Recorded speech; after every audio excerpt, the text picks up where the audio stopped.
का यार राघव, कौने दिन तू मरवई बा ए तरह हमेशा देर रात तक आपन आवारा दोस्तन के साथ गप्पे मारेला और हमेशा शाम तक बाहर घूमेला और हमरा भी जबरदस्ती अपना साथे घसीट लेवेला। अरे डरपोक इंसान, एमे तो इतना घबरात काहे बाड़ा? तहरा तो अपन जिंदगी के परवाह नहीं खे, कम से कम हमार तक करला। ए तरह अंधेरी शाम के ई भयानक जंगल से गुजरम मालूम बा कि कितना खतरनाक हो सकेला?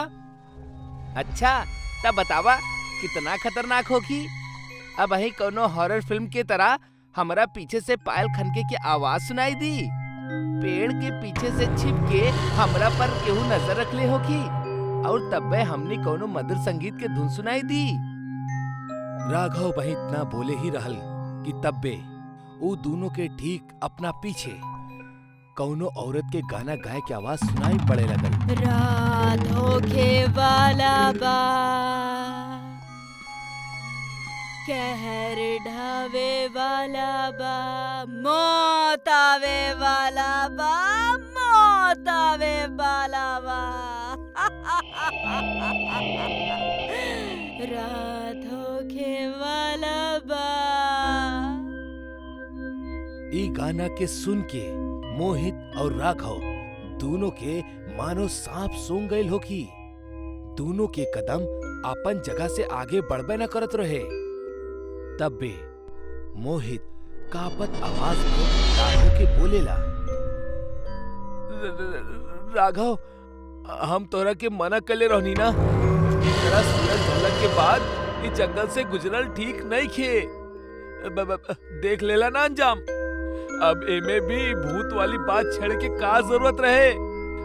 का तू वक्त और हालात ना समझेला? अरे माफ करता यार, हमरा ना मालूम रहे कि जंगल में कोनो चुड़ैल भी हो सकेली। अब का करल जाओ?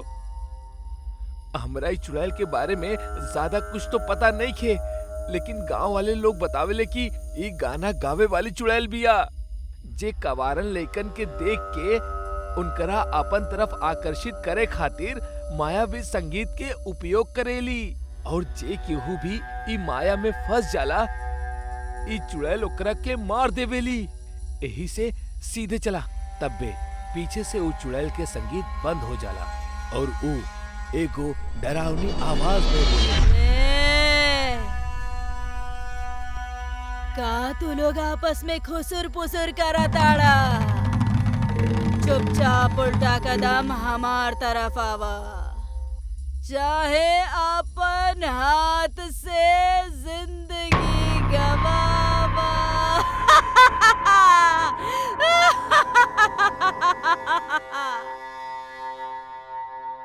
यार बहुत डर लग रहल बा, का करल जाओ? हमरा तो अब एक रास्ता नजर आ रहल बा। ऊ का शरीर के पूरा ताकत लगा के बस भागा यही जैसे। मोहित ऐसे पहले कि राघव के रोकर राघव वहां से भागे लागल। अरे रुका राघव, तू अपना मौत के बुलावा दे रहल बड़ा, ऐसा मत करा भाई। तब बे मोहित के ये एहसास भइल कि ऊ गाना गाए वाली चुड़ैल के संगीत पूरा तरह बंद हो चुकल बा और ऐसा लागता कि ऊ ओकर पीछे से अब हट चुकल बाड़ी। मोहित के डर तब बहुत लगत रहे, लेकिन थोड़ा हिम्मत जुटा के ऊ पीछे मुड़ेला तो ओकरा वो चुड़ैल कहीं भी ना दिखेली। भगवान को हर लाख लाख शुक्र है जौन तू चुड़ैल के हमार पीछे से हटा देला। लेकिन एक मिनट, वो चुड़ैल आखिर अचानक गइल कहाँ? हमरा पूरा यकीन बा ऊ राघव के पीछे गइल होखी। हे भगवान, अब हम राघव के मदद कैसे करी? मोहित के बिल्कुल भी समझ ना आवत रहे कि वो करे तक का करे, काहे कि अब धीरे धीरे अंधेरा आपन कहे ढाए लागल और रात आपन डरावना रूप ले जात रहली। तब बे मोहित के दिमाग में ख्याल आवेला कि काहे ना जल्दी से गांव वालन के बुला लेवल जाओ और फिर राघव के ढूंढे निकलल जाओ। मोहित पहले तक जंगल से बाहर की तरफ भागल खुशकिस्मती से बीच में ओकर सामना वो चुड़ैल से ना भइल। गांव पहुंच के वो फौरन कुछ गांव वालन के अपन आप बीती और राघव के स्थिति के बारे में बतौलस। गांव वाले भी मोहित की कहानी सुन के दंग रह गईले, लेकिन वो सब ओकरा ऊपर यकीन कैले, काहे कि पहले भी ऐसन कुछ गांव वालन के साथ हो चुकल रहल। जब जंगल से गुजरे वाला लोगन के उस चुड़ैल के संगीत सुनाई देत रहे और जे उस संगीत पर टिप्पणी कर देहत या भागे के कोशिश करत, ओ चुड़ैल के माया में कुछ इस तरह से फंस जाइत कि कबो दोबारा लौट के ना आ पावत। मोहित कुछ गांव वालन के लेके जंगल के बीचों बीच पहुंचेला। सब अपना हाथ में मशाल जलाए राघव के पुकारत रहले। तब पे अचानक से वो संगीत दोबारा बजे लगेला। एकर मतलब वो गाना गावे वाली चुड़ैल ऐजे कहीं आसपास ही रहे। गांव वालन, कहाँ गईला तू लोग? अगर तू लोग हमरा साथे मजाक कर रहल बाड़ा तो याद रखिहा, एकर अंजाम बहुत बुरा होखी। हमार पिताजी जमींदार बाड़े, तू लोगन के मालूम बना, हम तू लोगन के गांव से निकलवा दे हम। तब पे वो गांव वालन में से एक शख्स अचानक कहीं से मोहित के एकदम करीब आ जाला और ओकरा घूरत घूरत कहेला, अरे बिटवा, तू बहुत जल्दी गुस्सा हो जाला। ये अंगूठी बहुत चमक रहल बाड़ी, एकरा के निकाल दा, कहीं अंधेरे में खो गइल त। ना, हम ये अंगूठी ना निकालब। ये हमार दादाजी हमरा के देले रहले और हमेशा पहने खातिर कहले रहले। तब बे वो गांव वाले के चेहरा एकदम से बदले लगेला। वो शख्स वो चुड़ैल के शरीर में बदल जाली और मोहित के एक टक से घूरे लागेली। वो मोहित के तरफ धीरे धीरे बढ़ल शुरू कर देवेली। बाप रे, ई तो उहे गाना गावे वाली चुड़ैल बाड़ी। लागता ई गांव वालन के भी मार देले बाड़ी और अब हमरा मारे के फिराक में बाड़ी। हमरा जल्दी से जंगल से बाहर भागे के पड़ी। इतना बोलत ही मोहित आपन पूरा ताकत लगा के जंगल से बाहर की तरफ भागब शुरू कर देवेला। ओकरा अपना पीछे वो चुड़ैल भी भागत बाड़ी, ई साफ साफ मालूम पड़त रहे और साथ में वो गाना भी गावत रहली, जैसे मोहित भ्रमित होके ओकरा वश में हो जाओ। मोहित पे ऐसे पहले ओकर गाना के असर शुरू होकर मोहित जंगल पार के अपना घर पहुंच जाला, जहां ओकर माता पिता ओकर राह देखत देखत परेशान बैठल रहले। अरे बेटा, इतना रात के कहाँ चल गइल रहला? तहरा पता बनाऊ जंगल में ऊ कलमुही चुड़ैल रहेली जे तोहनी के उम्र के लोगन के ही चुनेली। ऊ तो शुक्र बा तू तोहार दादाजी के दिहल चमत्कारी अंगूठी पहिन ले बाड़ा। ऊ ना उतारला जे तहरा के सही सलामत बचैले रखल, ना त ना जाने आज कितना भयानक हादसा हो जात बेटा। शुक्र बा भगवान के। अरे ओ भाग्यवान, तू भी ना। अब तो बच्चा घर वापस आ गइल बा, अब शांत हो जा। अब बाकी की बात कल कर ली है, वैसे भी बहुत रात हो चुकल बा। मोहित बिस्तर पर पड़े पड़े लगातार अपना दोस्त राघव और वो गांव वालन के बारे में सोचत रहल। ओकर आत्मा तक में वो गाना गावे वाली चुड़ैल के खौफ समा चुकल रहल। ओकरा नींद आवे में दिक्कत होकत रहे। यही वजह से वो बिस्तर से उठल और वो अपन अंगूठी भी उतार देहलस, काहे कि ओकर उंगली में हल्का सा जलन होत रहे। वैसे भी अब वो अपन घर आ चुकल रहल, तो ओकरा कोनो खतरा भी न रहल। एकर बाद बहुत ही उदास चेहरा के साथे मोहित अपना बेड पर लेट गईल। एह बेरी बहुत जल्द ओकरा नींद भी आ गईल। वो अपन गहरी नींद में रहल। तब बे ओकरा अपना कमरा में फिर से वो चुड़ैल के संगीत सुनाई देवेला।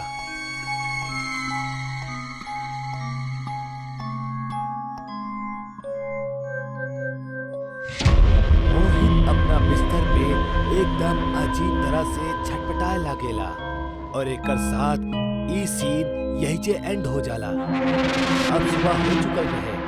मोहित अपना नींद से जागेला। ओकरा अपना ही घर में अपन माता पिता के छाती पीट पीट के रोवे के चीख सुनाई देवेली।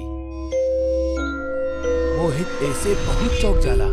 मोहित तब्बे टेबल के तरफ अपन अंगूठी लेवे खातिर देखेला, लेकिन ओकरा अपन अंगूठी वहीजा ना मिलल, जबकि ओकरा अच्छे से याद बा पिछला रात सुतला से पहले वो यही टेबल पर अपन अंगूठी निकाल कर रख देले रहल।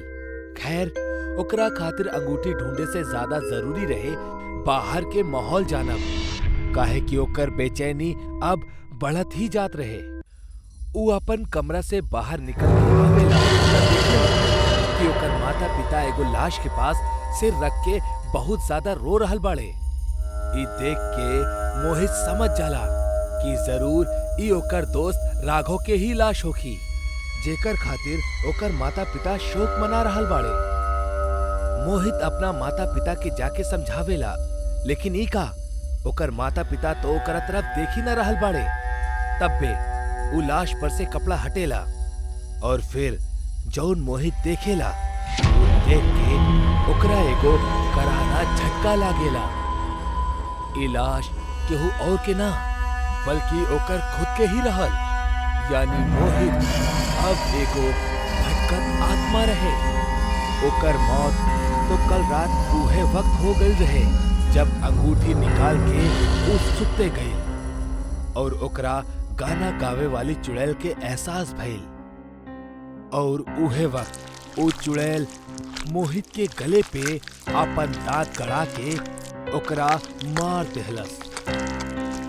मोहित के अंगूठी ना निकाले के चाहत रहे, काहे कि उ चुड़ैल भले जंगल में ओकरा के ना मार पौलस, लेकिन उ ओकर पीछा करत करत उ ओकर घर तक, ओकर कमरा तक पहुंच गल रहे।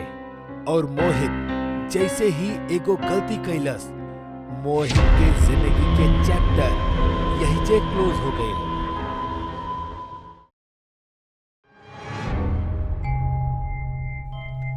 गुरुजी, सब बतावेले पिछला रात उषा के पति के एगो सियार उठा ले गई। का वाकई सियार रहल या फिर सियार के भेष में केहू और अपन माया रचत बा? बेटा, यह बात तक गांव वालन के समझ में ना आ रहल बा। हम ई बात साफ तौर पर कहले बानी कि शाम होखत ही अपन अपन घर के दरवाजा बंद कर लेवल करा, काहे कि ऊ एगो रंग बदले वाली चुड़ैल बिया जे ना जाने कब और केकरा भेष में तोरा सामने हाजिर हो जाओ और तोरा एकरा जरा भी अंदाजा ना होखी। बाकी गुरुजी, कई सच बा कि गांव पर कोनो रंग बदले वाली चुड़ैल के नजर बा? गुरुजी, एकर पीछे के का कहानी बा? हमरा हिसाब से अब बहुत देर हो चुकल बा। बच्चा लोग, अब तू लोगन के भी घर जाए के चाही। सूरज ढले वाला बा। ऐसे में ए तरह ठंड और अंधेरी शाम में अकेले ना घूमे के चाही। लेकिन गुरुजी, आप सौम्या के सवाल के जवाब ना देले। आप उस चुड़ैल के हकीकत के बतावे से काहे घबरा रहल बानी? हकीकत त बड़ महात्मा पंडित भी ऐसन मनहूस पूर्णिमा के शाम ना बताई हैं। तब भला हम का चीज बानी?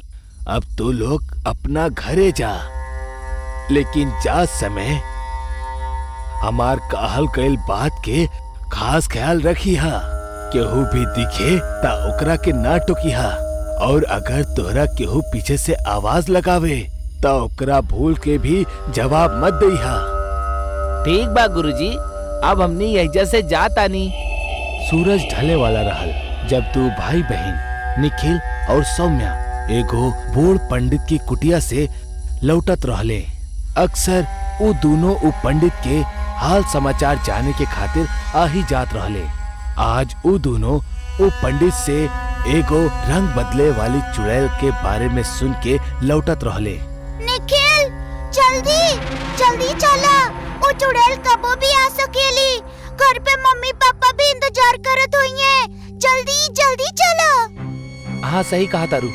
लेकिन का एक पल के खातिर तोरा के ऐसा लागल कि जे कुछ गुरुजी उस चुड़ैल के बारे में बतौले वो सही हो कि? काहे कि आज तक तो हम केहू रंग बदले वाले चुड़ैल के ना देखले बानी। निखिल तो चुप रहा, ओकर नाम मत लो और चुपचाप सीधा चलत रहो। चलो। दोनों एगो जंगल के रास्ता से गुजरत रहले। तब बे निखिल के एगो छोटा सा आइसक्रीम वैन दिखेला। निखिल उ वैन के तरफ इशारा क के सौम्या के दिखावेला। अरे सौम्या, उ देखा आइसक्रीम। आहा, कसम से मजा आ जाई। रुको निखिल, ए तरह केहू भी अनजान वस्तु के तरफ आकर्षित होके के गुरुजी मना कैले रहले हमनी के। अरे छोड़ा भी तू, जल्दी से वहीजा चलल जाओ। निखिल के आइसक्रीम बहुत पसंद रहे, जौन वजह से वो खुद के रोक ना पाइल और भागत भागत वो आइसक्रीम वैन के पास जा पहुंचल। वो आइसक्रीम वैन के आसपास केहू भी दूसर शख्स ना रहे, यहाँ तक कि कोनो दुकानदार भी ना रहे। और निखिल इस मौके के जमकर फायदा उठौलस और बिना सोचे समझले वो वैन के अंदर से 2-3 आइसक्रीम निकाल के खा लेलस कि तब बे ओकर पीछे से एगो आवाज गूंज उठल। खा बच्चा लोग, मान भर के खा, काहे कि बहुत जल्द हम तोहनी के खाए वाला बानी।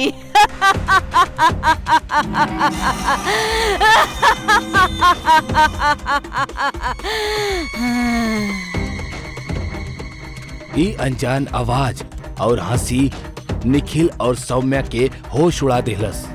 दोनों धीरे धीरे पीछे पलटले त उनकरा जलल और बिखरल बाल वाली एगो औरत खड़ल दिखल, जौन उनकरा घूरत रहली। ऐसा लागत रहे जैसे उ चुड़ैल में भयंकर भूख होखे। निखिल और सौम्या दोनों उ डरावनी औरत के देख के डर जाले कि तब बे निखिल के चक्कर आवे लागल, जैसे वो बेहोश होके जमीन पर गिर पड़ेला। और तब बे वो औरत एकदम तेजी से उनकर तरफ बढ़ेली। निखिल और सौम्या आखिर गए कहाँ? बस यह सवाल अब उनकर परिवार वालन के मन में भी रहल, काहे कि रात के 12 बजत रहले और अब तक वो दोनों घर वापस ना लौटल रहले। अरे धारिणी, ना जाने हमार बच्चा लोग कहाँ रह गए। दोनों में से केहू भी अब तक ना लौटल।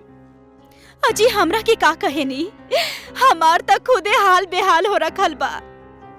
जबकि हम 50 बार समझाइले बानी कि शाम होते बच्चा लोग के घर से बाहर ना भेजे के बा। और आजकल तक गांव में हर जगह रंग बदले वाली चुड़ैल के चर्चा हो रखल बा। तू भी ना धारनी, कुछ भी बोले लू। शुभ बोलबू तो शुभ होखी। वैसे भी आज वो दोनों जिद करत रहले कि उनकरा के गुरुजी से मिले जाए के बा, ता हम जा देहनी। अब एमे हमार का गलती बा? अरे वो सब तो ठीक बा जी, बाकी बच्चा लोग के ए तरह अकेले भेजे के का जरूरत रहे? हाँ भाग्यवान, तू ही सही बाड़ू। लेकिन अब हमके ई बतावा कि का हमनी ऐसने बहस में समय गवाई या अपन बच्चन के ढूंढे खातिर कोनो कदम उठाई?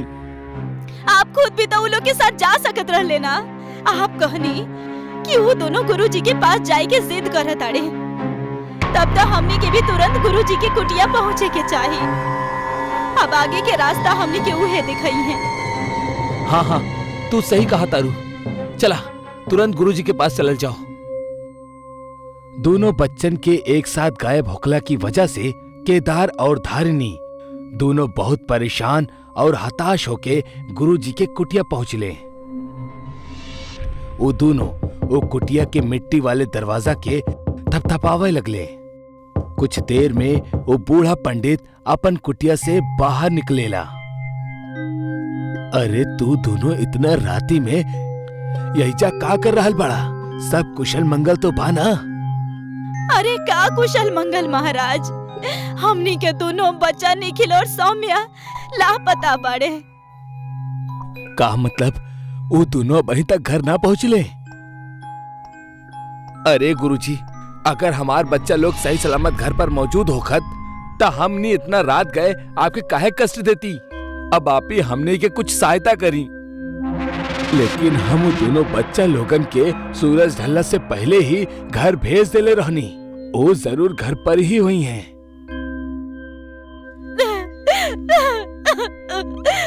महाराज, का आपके हमनी के बात पे तनी संकीन नहीं के। आप खुदे हमनी के घर चल के देख ली। ठीक बा, चला हम यह वक्त तोहार घरे चले खातिर तैयार होता नी। एकर बाद गुरुजी समेत उ दोनों भी अब अपन घर पहुंच जाले। जहां वह दरवाजा खोला थी, उनकरा बिस्तर पे निखिल और सौम्या सुतल दिखाई देत रहले। अरे हमार बच्चा लोग, निखिल, सौम्या, भगवान के लाख लाख शुक्र बा कि हमार बच्चा एकदम सही सलामत हमरा पास बाड़े। बहुत बहुत शुक्रिया। आपके बहुत बहुत शुक्रिया गुरुजी। आप हमनी के साथ एजा तक नहीं। कोनो बात ना केदार, बस अब से आपन बच्चन के खास ख्याल रखी हा। तब भी धारिनी चीखेली, हे भगवान, ये का हो गइल हमार बच्चन के। अजी, अजी जरा जल्दी आई। ये देखी। का भइल धारिनी, तू ई तरह काहे चीख रहल बाड़ू? जब केदार धारिनी के पास पहुंचेला तब ओकर भी रोंगटा खड़ा हो जाला। वो देखेला कि ओकर दोनों बच्चा के गर्दन काट दिहल गइल बा और दूर से देखे पे लागत रहल कि वो सो रहल बाड़े। लेकिन करीब जाके देखे पे पता चलेला कि वो दोनों के सिर उनकर जिस्म से अलग कटल बा। केदार और धारिनी दोनों अपन बच्चन के लाश देख के दर्द से रोए लगले। तब भी पीछे से उनकरा एगो डरावनी हंसी सुनाई देवेली। वो दोनों जब पीछे पलटले तो उनकर सामना एगो और आफत से हो जाला। वो दोनों देखेले कि उनकर सामने अब वो रंग बदले वाली चुड़ैल खड़ल बिया, जौन गुरुजी के भेष बना के उनकर साथ साथ ही आयल रहे। वो हंसत हंसत कहेली, अच्छा बेवकूफ बनैनी तोनी दोनों के। हम तो तोहार दोनों बच्चा के ठीक ही तरह अपन जाल में फंसा के कब के मार देले रहनी। बाकी तू अगर उ पंडित के पास पहुंच जाइतू तो शायद उ पंडित फिर से हमरा के जंगल में बांध दे। यही से हम एगो चाल चलनी और हम ओकर ही भेष बना के तोहनी सबके साथ उ पंडित बन के आईनी और अब हम तोहनी के भी खत्म कर देब। दुष्ट औरत, तू हमनी के बच्चन के मार देलू, हम तोरा के जिंदा ना छोड़ब। केदार हाथ में खंजर लेके वो चुड़ैल के तरफ बढ़ल, लेकिन तब भी वो चुड़ैल एगो मंत्र फुकलस, जेकरा वजह से केदार वो खंजर से खुद के ही गला रेत लेलस और तड़प तड़प के मौत के नींद सुत गई। दम घुटला के वजह से धारिनी भी तड़प तड़प के मर गई। अगला सुबह गांव वालन जब केदार के घर के ई दृश्य दिखले तब वो सब भी कांप उठले और गुरुजी के बुला ले। हे भगवान, ई दृश्य देख के हमार कलेजा जल रहल बा। हमरा ई दोनों के अकेला घर भेजे के ही ना चाहत रहे। ई सब उहे चुड़ैल के काम हा जे अपन रंग बदल के गुमराह करेली और फिर अपना मकसद के अंजाम देवेली। गुरुजी के मुताबिक पिछला रात वो अपन कुटिया में मौजूद ही न रहले। वो कोनो पूजा में गल रहले और ई बात वो चुड़ैल के पता रहल और जौन एकर खूब फायदा उठौलस और गुरुजी के भेष में साजिश रचलस और अपन खून के प्यास के बुझा देलस। गुरुजी सब गांव वालन में एगो मायावी ताबीज के बांट देले, जेकरा गांव के हर शख्स के अपना घर के बाहर लटकावे के कह देले, जैसे वो रंग बदले वाली चुड़ैल के माया काम ना करी। गांव वालन गुरुजी के नियम के पालन कैले और उ ताबीज के अपन घर के बाहर लटकावल शुरू कर देले, जैसे गांव में होके वाली भूतिया घटना कम होके लगल। लेकिन आज भी ओ रंग बदले वाली चुड़ैल के केहू अजनबी के तलाश हा कि कैसे ओकरा मौका मिले अपना एगो और शिकार के अंजाम देवे के। अमित ऑटो चलावत रहले हा। एक दिन बहुत काम होए के वजह से रात के 12 बज गए रहे। अमित घर वापस जात रहले हा, तबे रास्ता में अमित के एगो सुंदर लड़की दिखाई देहलस। रुका रुका भैया, रुका। अरे मैडम, रहुआ इतना रात के ही सुनसान जंगल में क्या करत आनी? भैया हमें जगह केहू के जानी नहीं ना, यहाँ पर नया आयल बानी। कहाँ जाए के बा रहुआ के? ऊ ओकरा के एक पर्ची दे के कहली हा। हमरा के ई पता पर जाए के बा। ठीक बा मैडम। अमित अपन ऑटो चलाते रहल कि ओकर ध्यान शीशा पे गई। शीशा में रूपा के असली चेहरा दिखात रहल ह। रूपा एगो चुड़ैल रही। हे भगवान, ई का मुसीबत आ गइल बा। ई लड़की तो एगो चुड़ैल बा।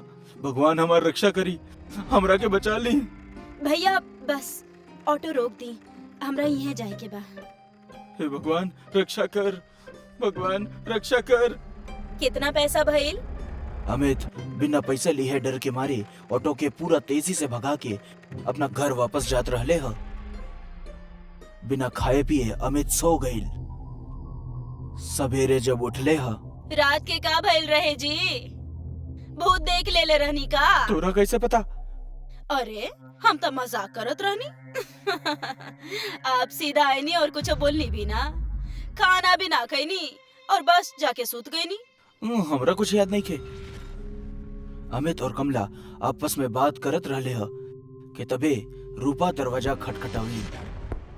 का हम अंदर आ सकेनी? रूपा के देख के अमित के पसीना छूटे लागल। आई अंदर आई आई। ई मोहल्ला में हम नया बानी। भैया कल हमरा से पैसा ले ले ही वहाँ से चल गए रहले। कोनो बात नहीं के। का भइल रहे जी? आपके इतना पसीना काहे छूट रहल बा? गर्मी बहुत ज्यादा बा ना, शायद यही से। हाँ। रूपा पैसे देके चल गईली। अमित और कमला आपस में बात करे लगले। आपके तबीयत ठीक बा ना? तू लड़की से दूर रहा, यही में हमने के भलाई है। अरे ई का बोल रहल बानी जी आप? अमित काम करे चल जाला। कमला रूपा से मिले चल गईली। अरे दीदी आप यहाँ? हाँ, हम सोचनी तू नया आयल बाड़ू, अकेले सामान के व्यवस्था ना कर पैबू, ऐसे हम यहाँ तहार मदद करे खातिर चल आईनी। बहुत अच्छा कहनी। वैसे आपके नाम का बा? हमार नाम कमला बा। और तोहार? हमार नाम रूपा बा। वैसे भैया बहुत अच्छा बानी, वो रात में हमार मदद कैले रहनी। रूपा नाम बहुत बढ़िया बा। कौनो चीज के मदद के जरूरत होके तो हमरा जरूर बताइया। कमला के ओजा बहुत अजीब गंध महसूस होला और वो घरे आ जावेली। रात हो जाला। अमित और कमला सोवत रहले ह। तबे कमला के अजीब सा डरावना आवाज सुनाई देहलस। कमला खिड़की के भरे झांक के देखली ह तो ओकरा चुड़ैल दिखाई देहलस। चुड़ैल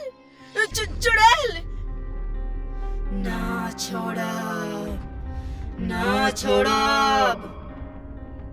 उठी जी, अजी उठी, देखी ना बाहर के बा। चुड़ैल हमरा पता रहे ये होई। अब केहू ना बची, हमने सब मारा जाब। का? आपके पता रहे? हाँ? कुछ ना, चुपचाप सो जा। तू नो सो जा ले। सवेरे उठते ही अमित मोहल्ले के सरदार से बात करे खातिर चल जाला।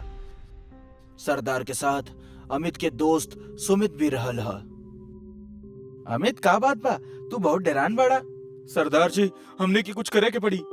का भइल बा, पहले बताइबा तब ना। हमने के मोहल्ले में चुड़ैल रहेली। काल रात हम और हमार पत्नी कमला दोनों ऊ चुड़ैल के देखनी हा। चुड़ैल कुछ बोलत रहली।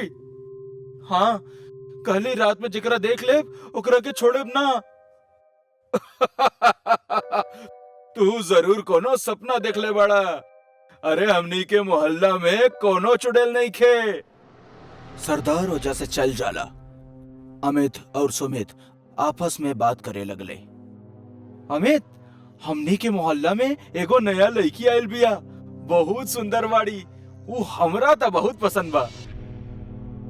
सुमित, तू दूर रही है वो लड़की से। का भइल, ऐसे काहे बोला ताड़ा? कहीं के उहे लड़की चुड़ैल है। तू गजब के मजाक करेला। मत कर विश्वास हमरा बात के, एक दिन पछतावा लोग।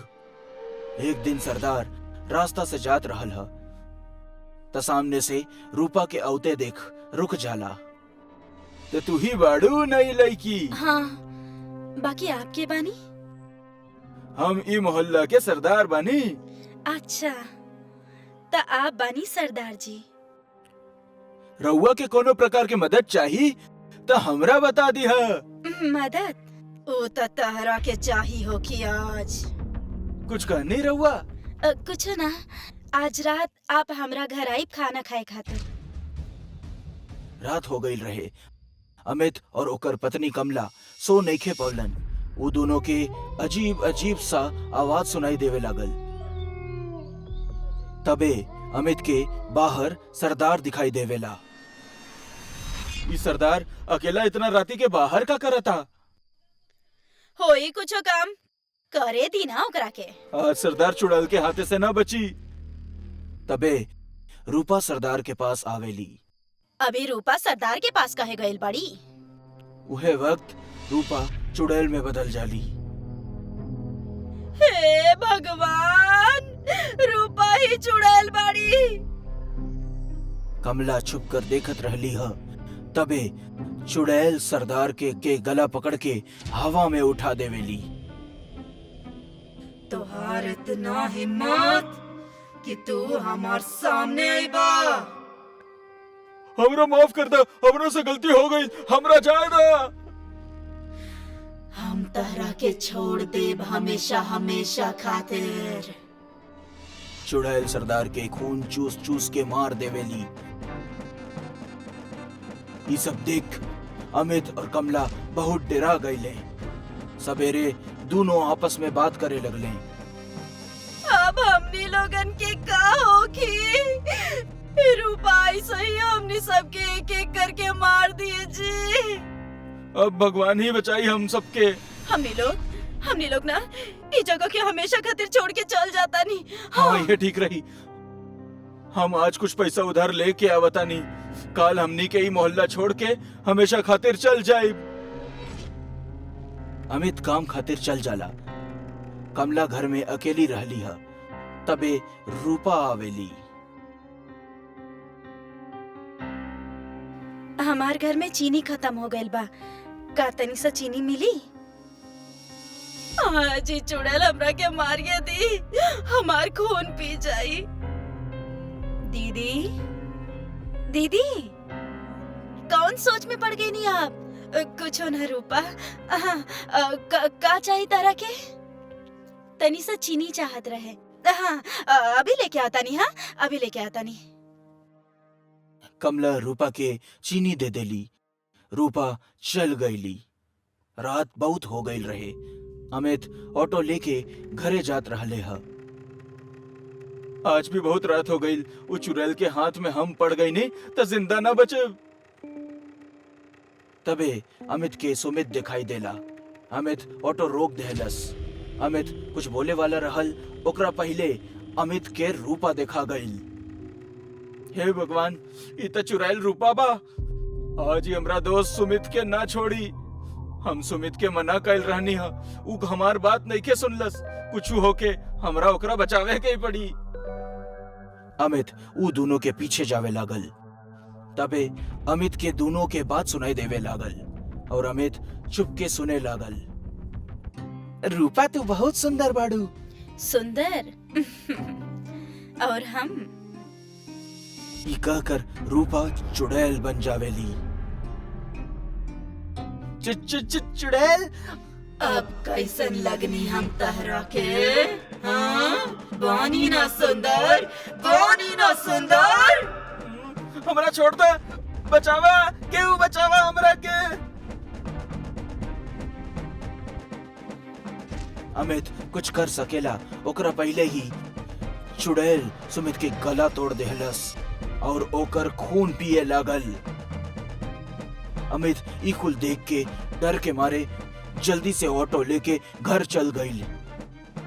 का भैल जी, इतना देर कहाँ कर देनी? हाँ? और इतना डराल काहे बानी आप? कमला, वो चुड़ैल ने सुमित के हमरा सामने मार दिलस। हम वहीं रहे, सब देखत रहनी, लेकिन कुछ न कर पैनी। का? सुमित के मार देली चुड़ैल? हाँ, अभी चुड़ैल के कुछ करे के पड़ी, ना तो हमनी लोगों में से केहू के जिंदा ना बची। हाँ, मेरे को बाबा के जाना तानी, वो हमनी के मदद जरूर करी है। अमित और कमला सवेर होते ही बाबा के पास चल गईलन और बाबा के पूरा घटना के बारे में बतावलन। बेटा, हम तोरा दोस्तन के तो वापस नहीं खिलाई सकित, लेकिन वो चुड़ैल के तो हम छोड़ब ना। अब एको जान न जाई। बाबा कृपया कुछ करी, एकर समाधान बा। हम जोन बोले तू लोग उतना खाली कई के रखी हा। हम कल तोहरा घर आएब। रहुआ बताई हमने के का करे के बा? बहुत सारा लकड़ियन के इकट्ठा कई के रखी हा और केहू से जिन बताई हा कि ई कुल हम कहले बानी तोहरा के करे खातिर। अमित कमला घर वापस आ जाले। जैसे बाबा बतवले रहले वैसे ही अमित बहुत सारा लकड़ियन के इकट्ठा क के रख देहलस। शाम हो जाली, फिर बाबा हो जा आले। नमस्कार बाबा।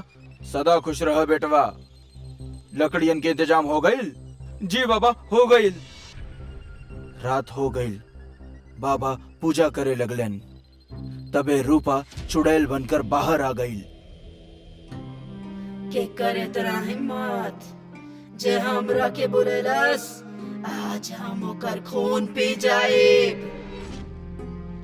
हमार हिम्मत भइल। आज तोहार आखिरी दिन बा, तब बतावा तोहार कोनो आखिरी इच्छा बा?